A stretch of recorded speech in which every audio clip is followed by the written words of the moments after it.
அன்பார்ந்தவர்களே, நான் ஜோசப். நமது பகுதியில் இப்போ பஞ்சாயத்து தேர்தல் ரொம்ப சூடு பிடிச்சிட்டு இருக்குது.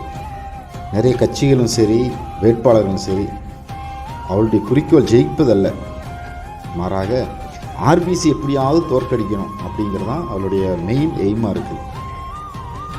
கொஞ்சம் பேர் என்கிட்ட கேட்டாங்க, ஃபாதர் உங்களுக்கு எதுக்குங்க ஃபாதர் இந்த வேலை, ஏன் தேவையில்லாமல் அரசியல் எல்லாம் தலையிடுறீங்க அப்படின்னு சொல்லி. அன்பார்ந்தவர்களே, நீங்கள் என்ன நினைத்தாலும் சரி, நமது பகுதியில் இன்றும் நிறைய பேர் அறியாமையில் இருக்கிறோம். அரசியல்வாதிகளை நம்பி நம்மை பிளவுபடுத்தி கொண்டிருக்கின்றோம். இதனுடைய ஆபத்து அது நமக்கு இப்போ தெரியாது, கண்டிப்பாக நாம் ஒரு நாள் உணர்வோம். இந்த 15 நிமிட வீடியோ இதை நீங்கள் முழுமையாக தயவு செய்து பாருங்கள். அப்படி பார்த்தீங்கன்னா தான் உங்களுக்கு உண்மை புரியும். ஆர்பிசி வருவதற்கு முன்னாடி நம்முடைய பகுதி எப்படி இருந்தது, எவ்வளவு போராட்டங்கள், ஆர்பிசி ஆட்சிக்கு வந்து கடந்த 5 ஆண்டுகள் என்னெல்லாம் சாதனைகள் செய்திருக்குது அப்படின்னு சொல்லி இந்த வீடியோவில் தெளிவாக நமக்கு புரியும். அண்ணல் அம்பேத்கர் சொல்லுகின்றார், அதிகாரம் மிக வலிமையானது என்று. அந்த அதிகாரம் நம்முடைய கையில் இருந்தால்தான் இன்னும் நிறைய வளர்ச்சி திட்டங்களை நம்முடைய பகுதியில் கொண்டு வர முடியும். எனவே அதற்காக தயவு செய்து ஒன்றிணைவோம்.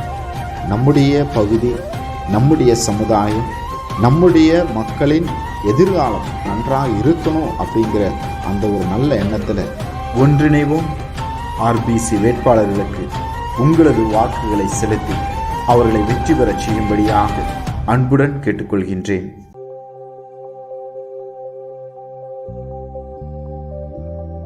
கேரள மாநிலத்தில் உள்ள மூலத்துறை அணை உடைந்து 5 ஆண்டுகளுக்கு மேலாகிறது. அந்த அணை கட்டப்படாமல் இருப்பதால் வேளந்தாவளம் வரை வலது வாய்க்காலை நீட்டிக்க வேண்டிய திட்டம் கிடப்பில் போடப்பட்டுள்ளது. இதனால் அப்பகுதியில் வாழும் தமிழர்கள் விவசாயம் மற்றும் அத்தியாவசிய தேவைகளுக்கு தண்ணீர் இன்றி கடுமையாக பாதிக்கப்பட்டுள்ளனர். தண்ணீர் மேலாண்மைன்னு சொல்லப்படுற வாட்டர் மேனேஜ்மெண்ட்ல மிக மோசமான கேவலமான ஒரு சூழல் தான் இப்ப கேரளால நிலவிட்டு இருக்கு. சொந்த மாநிலத்துக்குள்ள இந்த தண்ணீரை பகிர்ந்து கொடுக்கிற விஷயத்துல தொடர்ந்து 45 ஆண்டுகளா ஒரு பகுதியை வஞ்சிச்சிட்டு இருக்கிற மாநில அரசுகள் தான் கேரளாவில் மாறி மாறி ஆட்சிக்கு வருது.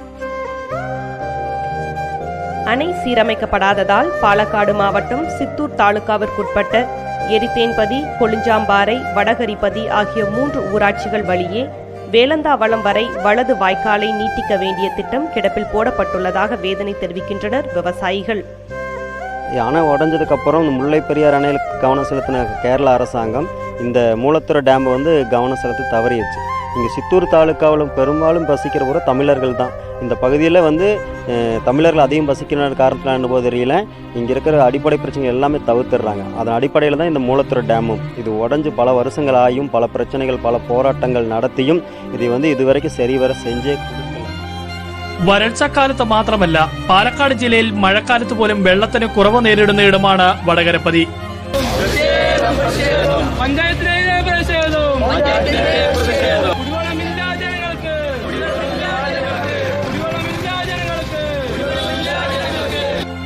പാലക്കാട് ചിറ്റൂർ മേഖലയിൽ വരൾച്ച രൂക്ഷമായതോടെ കുടിവെള്ള പദ്ധതികളിലും വെള്ളമില്ല. ആഴ്ചയിൽ ഒരിക്കലാണ് പൈപ്പുകളിൽ വെള്ളം എത്തുന്നത്.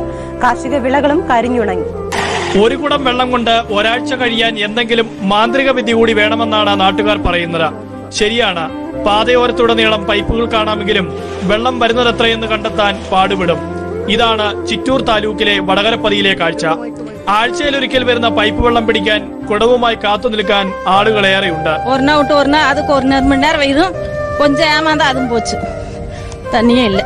ശരാശരി 1/2 കിലോമീറ്ററിനുള്ളിൽ ഒരു പൈപ്പിലൂടെ മാത്രമേ വെള്ളം എത്തുകയുള്ളൂ.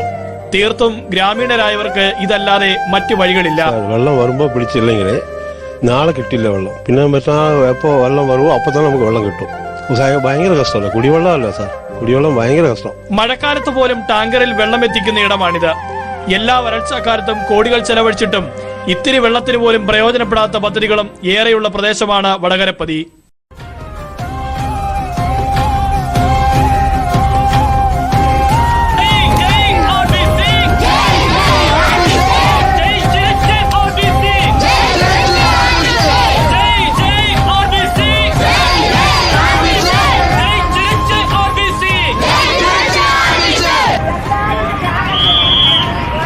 செத்தாலும் சாவனையோடைய வலது வாய்க்கால வாங்காம போகும்.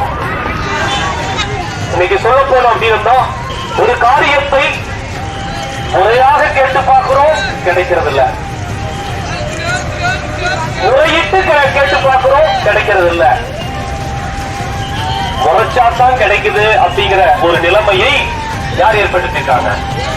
அதிகாரிகளும் அரசியல் தலைவர்களும் ஏற்படுத்தி இருக்கின்றார்கள். அப்படிப்பட்ட ஒரு இக்கட்டான ஒரு கஷ்டமான சூழ்நிலைக்கு தள்ளப்படுவதும் எட்டி நின்று வேடிக்கை பார்ப்பது மாத்திரமே இங்கிருக்கின்ற அதிகாரிகளுடைய அரசியல் தலைவர்களுடைய போக்காக சென்று கொண்டிருக்கின்றது. വെള്ളത്തിനായി പാലക്കാടിന്റെ കിഴക്കൻ മേഖലയിൽ നാട്ടുകാരുടെ നിരാഹാര സമരം. പറമ്പിക്കുളത്തു നിന്നുള്ള വെള്ളം കോരയാർ പുഴയിലേക്ക് ലഭിക്കണമെന്നാവശ്യപ്പെട്ട് കൊഴിഞ്ഞാമ്പാറയിലാണ് സമരം തുടങ്ങിയത്. ആളിയാർ അണക്കെട്ടിലെ വെള്ളം മൂലത്തറ റെഗുലേറ്ററിലൂടെ RB കനാൽ വഴി കോരയാർ പുഴയിലേക്ക് ലഭിക്കണം. കുലുക്കപ്പാറ മുതൽ മേനോൻപാറ വരെയുള്ള സ്ഥലത്ത് വെള്ളം എത്തുന്നില്ല. ദീർഘനാളത്തെ നാട്ടുകാരുടെ ആവശ്യത്തിന് പരിഹാരമില്ലാതായതോടെയാണ് കൊഴിഞ്ഞാമ്പാറയിൽ നിരാഹാര സമരം തുടങ്ങിയത്. പുഴയിലെ ചെക്ക് ഡാമുകളിൽ വെള്ളം നിറഞ്ഞാൽ മാത്രമേ കൃഷിക്കും കുടിവെള്ളത്തിനുമായി നാട്ടുകാർക്ക് പ്രയോജനപ്പെടുകയുള്ളൂ. കൃഷിക്ക് മാത്രമല്ല, കുടിവെള്ളത്തിന് ഇപ്പൊ ലോറികളിൽ വെള്ളം കിട്ടാൻ വഴിയില്ലാത്ത ഒരു അവസ്ഥയായി. ഈ അവസ്ഥ നീടിച്ചു പോയി വെച്ചാൽ വെള്ളം നിറയ്ക്കാണ്ടിരുന്നു എന്ന് വെച്ചാൽ ഞങ്ങൾക്ക് ഈ 4 മാസം കൊണ്ട് ഞങ്ങൾ ഇവിടെ സ്ഥലം വിടേണ്ട ഒരു ഇതാകും. വെള്ളത്തിന്റെ പേരിൽ സമരം ചെയ്തവർ RBC എന്ന സ്വതന്ത്ര മുന്നണി ഉണ്ടാക്കിയതും ഇടതുപക്ഷത്തിന് വോട്ട് ചെയ്തതും ഈ വരൾച്ചക്കാലത്തും ഓർമ്മപ്പെടുത്തുന്നു. ഇലക്ഷനിൽ വന്നിട്ട് നേരത്തെ എന്ന് പറഞ്ഞാൽ ഞങ്ങൾ ഈ ഒരു എഗ്രിമെന്റ് അദ്ദേഹം തന്നു. ഞാൻ ഏരിയയിൽ 6 മാസം കൊണ്ട് ഞാൻ ഈ പദ്ധതി ഈ വെള്ളം ചാല് വെട്ടി ഞാൻ ഉറപ്പാക്കും, ഇല്ലെങ്കിൽ ഞാൻ സ്വയം രാജിവെച്ച് പോകുമെന്ന് പറഞ്ഞു. ഇന്ന് അദ്ദേഹമാണ് ഒഴിച്ച് മാറിക്കൊണ്ട് പോകുന്ന സ്ഥിതിയുണ്ട്. പക്ഷെ നമ്മൾ അതിലേക്ക് കിടക്കുന്നില്ല. ഇപ്പൊ ഞങ്ങൾക്ക് ആവശ്യം കുടിക്കാൻ വെള്ളം. വടകരപ്പതി, കൊഴിഞ്ഞാമ്പാറ, ഇരുത്തേമ്പരി മേഖലകളിലുള്ളവരാണ് ഓരോ ദിവസവും നിരാഹാരം ഇരിക്കുന്നത്. പ്രിയമുള്ള സിംഹക്കുട്ടികളെ, ഞാൻ ആദ്യം സുൽത്താൻപേട്ട് രൂപതയിൽ വരുന്നത് കഴിഞ്ഞ വർഷം ജനുവരി 30-നാണ് ഞാനിവിടെ വന്നത്. ഒരു വൈദികനെ കുടിവെള്ളം തടഞ്ഞതിൽ, കുടിവെള്ളം കിട്ടാത്തതിന്റെ പേരിൽ, റോഡ് തടഞ്ഞു എന്നതിന്റെ പേരിൽ ഒരു ക്രിമിനൽ കേസ് എടുത്തു. അദ്ദേഹത്തെയും ഒരു 15 പേരെയും ചേർത്ത്, ഫാദർ ആൽബർട്ടിനെയും 15 പേരെയും ചേർത്ത് ഒരു ക്രിമിനൽ കേസ് പോലീസ് അധികാരികൾ എടുത്തു. ആ കേസിൽ നീതി നൽകണമെന്നാവശ്യപ്പെട്ടുകൊണ്ട് നിങ്ങൾ നടത്തിയ കളക്ട്രേറ്റ് മാർച്ച്, പ്രിയമുള്ളവരെ, ആ സമരത്തിൽ നമ്മൾ വിജയിച്ചു.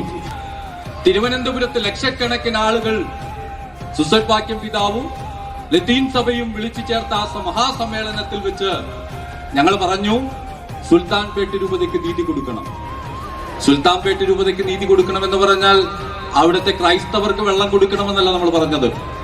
കൊഴിഞ്ഞമ്പാറ ഫർക്കയിലെ ജനങ്ങൾക്ക് വെള്ളം കൊടുക്കണം. താൻ ആവശ്യമായ കുടിവെള്ളത്തിന് വേണ്ടി 44 വർഷം ഒരു ജനത സമരം ചെയ്യുന്നു എന്ന് പറഞ്ഞാൽ, ബ്രിട്ടീഷുകാർ ഈ രാജ്യം ഭരിച്ചിരുന്നപ്പോൾ അവർ കാണിച്ച സ്നേഹം പോലും ജനാധിപത്യത്തിലെ അധികാരികൾ നമ്മളോട് കാണിക്കുന്നില്ലെന്ന് പറഞ്ഞാൽ ഇതെന്തൊരു രാജ്യദ്രോഹമാണ്. ഈ അവഗണനയ്ക്കെതിരെ മരണം വരെ സമരം ചെയ്യാൻ, ഇത് നേടിയെടുക്കാൻ ഈ സിംഹക്കുട്ടികൾക്ക് കഴിയണമെന്ന് പീറ്റർ പിതാവിന്റെ കൂടെ 5 MLA-മാർ നിയമസഭയുടെ വരാന്തയിലൂടെ നടക്കുന്നത് കണ്ടപ്പോൾ പലരും ഒന്ന് ഞെട്ടി. എന്താ ഞെട്ടിയത്? ഒരു മെത്രാൻ സർക്കാരിനെ മറച്ചിടുമോ എന്നാണ് കരുതിയത്. നമ്മുടെ ബഹുമാന്യനായ MLA, ആ MLA-യോട് പലവട്ടം നമ്മൾ ആവശ്യപ്പെട്ടു, MLA സഹായിക്കണം, ഈ കനാലിന്റെ പദ്ധതി ഒന്ന് പൂർത്തീകരിക്കണം.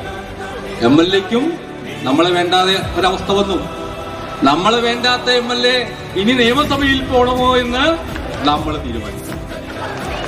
അതിനുള്ള തെളിവ് കഴിഞ്ഞ പാർലമെന്റ് ഇലക്ഷനിൽ കേരളത്തിൽ ഏറ്റവും കൂടുതൽ നോട്ടാ വോട്ട് ചെയ്തത് ആരാണ്? ആ സിംഹക്കുട്ടികളാണ് പറയുന്നത് കേരള നിയമസഭയിൽ ആര് ഈ ചിറ്റൂർ മണ്ഡലത്തെ പ്രതിനിധാനം ചെയ്യണമെന്ന് പറയാൻ, ഇവിടത്തെ വെള്ളം കിട്ടിയാൽ മാത്രമേ സാധ്യമാകൂ എന്ന് പറയാൻ നമുക്ക് കരുത്തുണ്ട്. വടകരപ്പതിയിലെ വലത് കനാലിലൂടെ വെള്ളമെത്താത്ത പ്രശ്നം ഉയർത്തി രൂപം കൊണ്ട RBC മേഖലയിൽ നിർണായക സാന്നിധ്യമായി കഴിഞ്ഞു. കഴിഞ്ഞ ലോക്സഭാ തെരഞ്ഞെടുപ്പിൽ സംസ്ഥാനത്ത് തന്നെ ഏറ്റവും അധികം നോട്ട രേഖപ്പെടുത്തിയത് ചിറ്റൂരിലായിരുന്നു. വെള്ളം തരുന്നതുവരെ പ്രക്ഷോഭം എന്ന മുദ്രാവാക്യമുയർത്തി രൂപമെടുത്ത കൂട്ടായ്മയാണ് നോട്ടയ്ക്ക് വോട്ട് ചെയ്യാൻ ആഹ്വാനം ചെയ്തത്. 18,000-ന് മുകളിലായിരുന്നു ചിറ്റൂരിൽ നോട്ട. കുടിവെള്ള പ്രശ്നം ഉന്നയിക്കുന്ന റൈറ്റ് ബ്ലോക്ക് കനാൽ കൂട്ടായ്മയുടെ വോട്ടുകൾ ഇരു മുന്നണികളുടെയും ജയസാധ്യതയെ നിർണ്ണയിക്കുമെന്നുറപ്പാണ്. ഞങ്ങളുടെ ഡിമാൻഡ് RBC കനാൽ വെട്ടാനും അതിൽ അഷോർഡ് വാട്ടർ ഏലകാൽ TMC വാട്ടർ ഉറപ്പ് നൽകാനും വേണ്ടി ഞങ്ങൾ ഡിമാൻഡ് ചെയ്തിട്ടുണ്ട്. പാലക്കാട് വടകപ്പതി പഞ്ചായത്ത് ഭരണം പിടിച്ചെടുക്കാനുള്ള ശ്രമത്തിലാണ് സമരസമിതി. RBC സമരസമിതിയാണ് UDF LDF മുന്നണികൾക്കും BJPക്കുമെതിരായ സ്ഥാനാർത്ഥികളെ നിർത്തി മത്സരിപ്പിക്കുന്നത്. കഴിഞ്ഞ പാർലമെന്റ് തെരഞ്ഞെടുപ്പിൽ 10,000 നിഷേധ വോട്ടുകൾ രേഖപ്പെടുത്തിയ മേഖലയാണ് ഇത്. കുടിവെള്ളത്തിനും ജലസേചന സൗകര്യത്തിനുമായി മൂലത്തറ വലതുകര കനാൽ നിർമ്മാണം പൂർത്തിയാക്കണമെന്നാവശ്യപ്പെട്ട് വർഷങ്ങളായി സമരരംഗത്തുള്ള RBC സമരസമിതിയാണ് വടകരപ്പതി, എരുത്തേമ്പതി, കൊഴിഞ്ഞാമ്പറ എന്നിവിടങ്ങളിൽ സ്ഥാനാർത്ഥിയെ നിർത്തിയിട്ടുള്ളത്. കഴിഞ്ഞ ലോക്സഭാ തെരഞ്ഞെടുപ്പിൽ 10,000-ഓളം നിഷേധ വോട്ടുകൾ രേഖപ്പെടുത്തിയ മേഖലയാണിത്. അതുകൊണ്ട് തന്നെ വടകരപ്പതിയിൽ അട്ടിമറി വിജയം നേടാനാകുമെന്ന പ്രതീക്ഷയിലാണ് സമരസമിതി. നാട്ടുകാരിൽ നിന്നും അനുകൂല പ്രതികരണങ്ങളാണ് ലഭിക്കുന്നതെന്ന് RBC സ്ഥാനാർത്ഥികൾ പറയുന്നു. ഇവിടെ കർക്കിടക മാസം പോലും ലാരിയിൽ വെള്ളം കൊടുക്കുന്ന ഒരു പ്രദേശമാണ്. അതുകൊണ്ട് ജനങ്ങളിലൂടെ ഇത് നല്ലപോലെ പോയിക്കൊണ്ടിരിക്കുന്നു. ഞങ്ങൾ എല്ലാവരും ജയിക്കുന്നുള്ള ഒരു ധാരണയിലാണ്. പാലക്കാട് വടകരപ്പതി പഞ്ചായത്തിൽ അധികാരത്തിലെത്തിയ RBC മുന്നണിയുടെ പ്രഥമ പരിഗണന കാർഷിക മേഖലയായ വടകരപ്പതിയുടെ ജലസേചന കുടിവെള്ള പ്രശ്നം പരിഹരിക്കലാണ്. 1996-ൽ പൗരമുന്നണി സഖ്യം അധികാരത്തിലെത്തിയതൊഴിച്ചാൽ വടകരപ്പതി ഗ്രാമപഞ്ചായത്ത് ഭരണം ഇക്കാലം അത്രയും കോൺഗ്രസ് കുത്തകയായിരുന്നു. ഇതിന് അന്ത്യം കുറിച്ചാണ് RBC LDF സഖ്യം അധികാരമേറ്റിരിക്കുന്നത്. 17 വാർഡുള്ള പഞ്ചായത്തിൽ 7 പേരുള്ള RBC മുന്നണിയാണ് വലിയ കക്ഷി. തെരഞ്ഞെടുപ്പിൽ RBCയുടെ കുളന്തൈ തെരസ് പ്രസിഡന്റായി തെരഞ്ഞെടുക്കപ്പെട്ടു. കോരയാറിൽ എത്തി നിൽക്കുന്ന മൂലത്തറ വലതുകര കനാൽ വേലന്താവളം വരെ നീട്ടണമെന്നതാണ് ജനകീയ ആവശ്യം.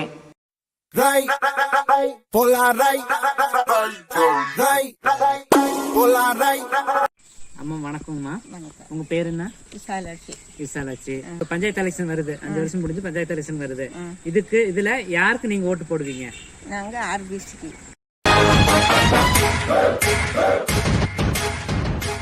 எதனால போடுறீங்க? இதனாலனா எங்களுக்கு தண்ணி பிரச்சனை மெயின். കുടിവെള്ളം മെയിനായിട്ടുള്ള കാര്യം ഞങ്ങളുടെ ഇഷ്ടത്തിന് ഇപ്പൊ കിട്ടി. ഒന്നാമത്തത് இதுக்கு முன்னாடி எப்படி வந்தது குடிவெள்ளம்? കുടിവെള്ളം ലോറി വെള്ളം അത് കിട്ടിയും കിട്ടാതിരിക്കും, കാത്തിരിക്കണം, ജോലിക്ക് പോകാതെ നിൽക്കണം. അതൊന്നും ഇല്ലാതെ ഈ 5 വർഷം ഞങ്ങൾക്ക് മനഃപൂർവ്വമായിട്ട് വെള്ളം കിട്ടി.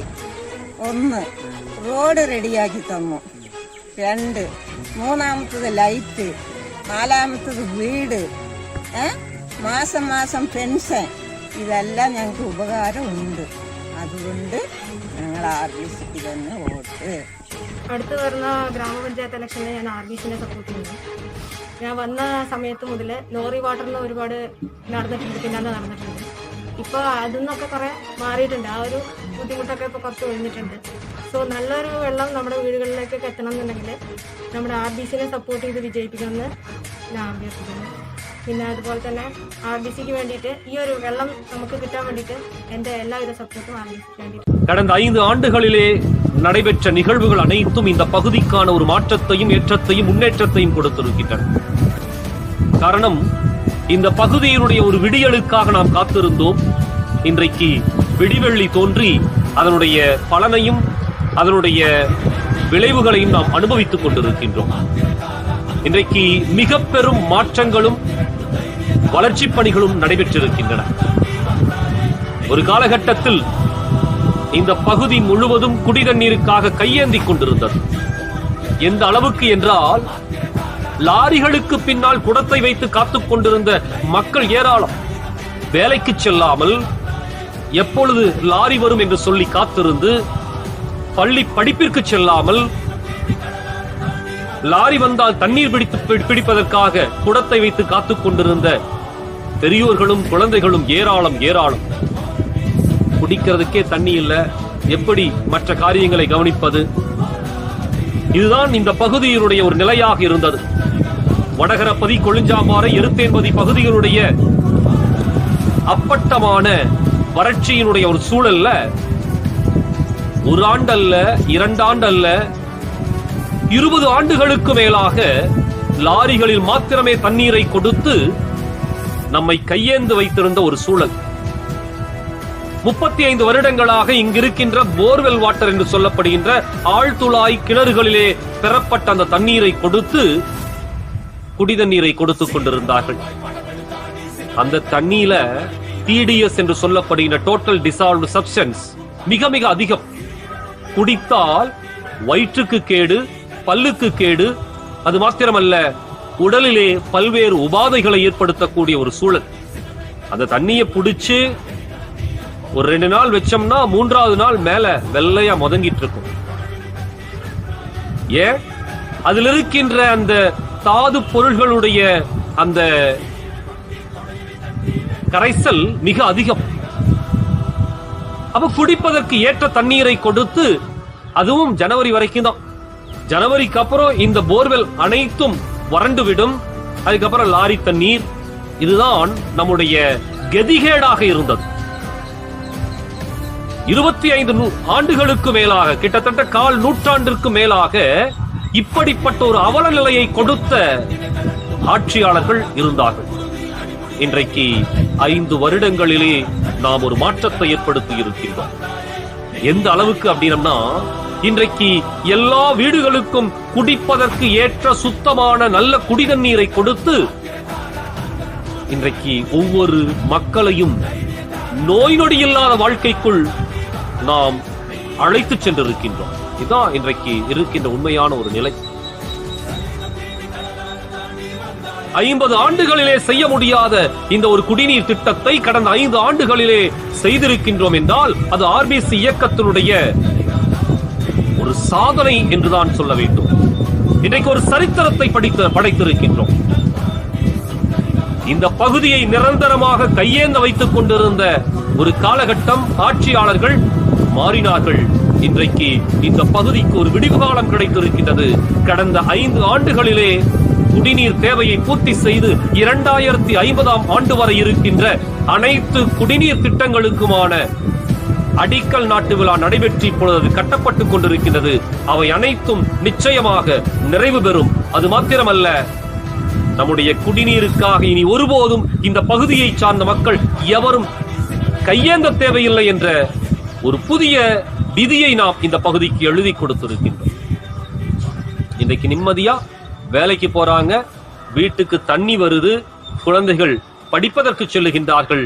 இன்றைக்கு வீட்டுல பாதி பிரச்சனை தீர்ந்துருச்சு. தண்ணீரை குறித்த பாதி பிரச்சனை தீர்ந்துருச்சு. இந்த மாற்றத்திற்கு, இந்த வளர்ச்சிக்கு ஒரு முக்கிய காரணம் இங்க இருக்கின்ற மக்கள் சக்தி இயக்கம் கட்டி எழுப்பப்பட்டதும், அந்த மக்கள் சக்தி இயக்கம் ஒரு நேர்கொண்ட பாதையில் லட்சிய உணர்வோடும் கொள்கை பிடிப்போடும் போராடியதும் தான். இன்றைக்கு வடகரப்பதி பஞ்சாயத்தில் மாத்திரம் 5200 குடிநீர் குழாய் இணைப்புகள் ஒவ்வொரு வீட்டிற்கும் கொடுக்கப்பட்டு சுத்தமான குடிதண்ணீர் இன்றைக்கு கிடைத்துக் கொண்டிருக்கின்றன.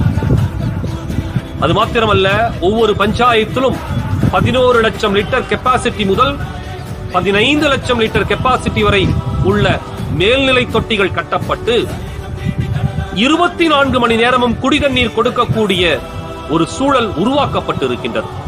இன்னும் 6 மாதங்களில் எல்லா வீடுகளுக்கும் இப்பொழுது ஒரு நாள் விட்டு ஒரு நாள் தண்ணீர் வருகின்றது. இனி 6 மாதங்களுக்குள்ளாக 24 மணி நேரமும் ஒவ்வொரு நாளும் தண்ணீர் கொடுக்கக்கூடிய ஒரு வசதியும் வாய்ப்பும் உருவாக்கப்படும். அதுல சந்தேகமே இல்லை. இன்றைக்கு 118 கோடி ரூபாய் இந்த குடிதண்ணீருக்காக இந்த கொழுஞ்சாம்பாறை பர்காவுல திட்டமாக வைக்கப்பட்டு இன்றைக்கு அதிலே பாதி தொகைக்கு மேல் செலவழிக்கப்பட்டு இன்னும் மற்ற தொகையானது திட்டங்களாக நடைபெற்றுக் கொண்டிருக்கின்றன. இந்த குடிநீர் திட்டம் இன்றைக்கு முழுமை பெற்றிருக்கின்ற வேளையில் இனியும் இந்த பகுதிக்கான நல்ல திட்டங்கள் வரும் என்பதையும், வரப்போகின்ற பஞ்சாயத்து தேர்தல் களம் நல்லவர்களை தேர்ந்தெடுக்கின்ற நம்முடைய இயக்கத்தின் பிரதிநிதிகளை முன்னிறுத்துகின்ற, வெற்றி பெறச் செய்கின்ற ஒரு தேர்தல் களமாக அமைந்து அதன் வழியாக இந்த பகுதிக்கு ஏற்ற நல்ல ஒரு மாற்றம் இனியும் நடைபெற வேண்டும் என்று கேட்டுக்கொள்கின்றேன். இந்த மக்கள் சக்தி இந்த பகுதியினுடைய விடிவு காலத்திற்குரிய ஆலமரமாக வெற்றி பெறச் செய்ய வேண்டும் என்று கேட்டுக்கொண்டு விடைபெறுகின்றேன். நன்றி, வணக்கம். மறந்தாலும் பேர மறந்தாலும் மாம்பழ சின்னத்தை மறக்காதீங்க.